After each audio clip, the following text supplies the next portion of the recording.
Attirer toujours plus de touristes à La Réunion, une priorité pour l'IRT. Chaque année, son président et ses équipes travaillent sur de nouvelles stratégies pour séduire de potentiels visiteurs en provenance de l'Hexagone.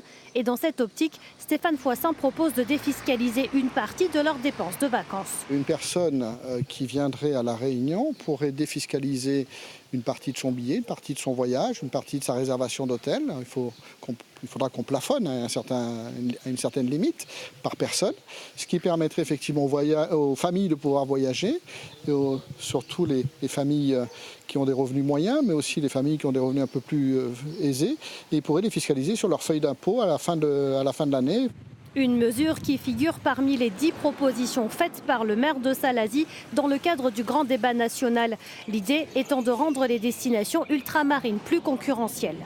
Ce qui permettrait de nous mettre à égalité avec les autres destinations qui sont autour de nous. Vous savez que les Outre-mer ont un environnement souvent difficile et délicat puisque les pays autour n'ont pas les mêmes coûts au niveau des billets d'avion, n'ont pas les mêmes coûts au niveau de l'hôtellerie, n'ont pas les mêmes coûts au niveau personnel. Donc ça nous permettrait de recevoir plus de touristes sur nos territoires, de créer de l'emploi et de dynamiser la filière tourisme.